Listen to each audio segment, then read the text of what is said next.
অন্নপূর্ণা ভান্ডারের টাকা পেতে ডিবিটি লিঙ্ক থাকতে হবে। তো কিভাবে আপনারা ডিবিটি লিঙ্ক চেক করবেন এবং কিভাবে ডিবিটি লিঙ্ক করবেন অথবা ডিবিটি লিঙ্কে থাকা অ্যাকাউন্টকে কিভাবে চেঞ্জ করবেন সমস্ত কিছু এই ভিডিওতে দেখাবো। তাই ভিডিওটি প্রথম থেকে শেষ পর্যন্ত দেখুন। এই ভিডিওটি অবশ্যই আপনাদের কাজে লাগবে। এর জন্য গুগলে গিয়ে আপনাদের সার্চ করতে হবে এনপিসিআই লিখে সার্চ করলে এনপিসিআই পোর্টালটি বা সাইটটি চলে আসবে। জাস্ট এরপর ক্লিক করুন, এরপর 3 লাইন এরপরে ক্লিক করবেন।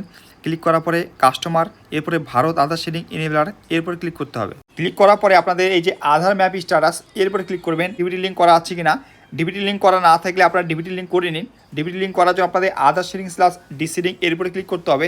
ক্লিক করার পর আপনাদের ইন্টার আধার, এখানে আপনাদের আধার কার্ড নম্বর দিবেন। শেডিং এরপরে ক্লিক করবেন। এবার ব্যাঙ্ক, এখানে আপনাদের ব্যাঙ্ক অ্যাকাউন্ট সিলেক্ট করবেন। এবার শেডিং টাইপ, তো 3 টাইপ শেডিং হয়। যদি আপনাদের আধার কার্ডের সাথে ব্যাঙ্ক অ্যাকাউন্ট লিঙ্ক না থাকে, প্রথমবার করতে চাচ্ছেন এই জন্য ফেস শেডিং এরপরে ক্লিক করবেন। আর যদি লিঙ্ক থাকে এবং ব্যাঙ্ক অ্যাকাউন্টকে চেঞ্জ করতে চান সেক্ষেত্রে আবার 3 নম্বর অপশনটাও ঠিক করতে হবে ব্যাঙ্ক অ্যাকাউন্ট চেঞ্জ করার জন্য।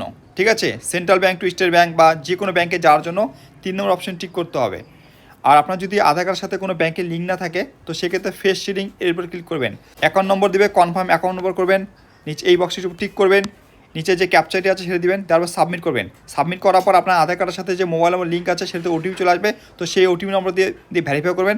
ভেরিফাই করার পরে আপনাদের আধার শেডিং মানে ব্যাঙ্ক চেঞ্জ হয়ে যাবে, অথবা ফেস শেডিং করলে সেই ফেস শেডিং মানে আধার কার্ডের সাথে ব্যাঙ্ক অ্যাকাউন্ট লিঙ্ক হয়ে যাবে। তো এইভাবে আপনারা ডিবিটি লিঙ্ক করতে পারেন, অথবা আধার কার্ডের সাথে কোন ব্যাঙ্কের লিঙ্ক আছে মানে ডিবিটি লিঙ্ক আছে কিনা তো সেটি চেক করতে পারেন।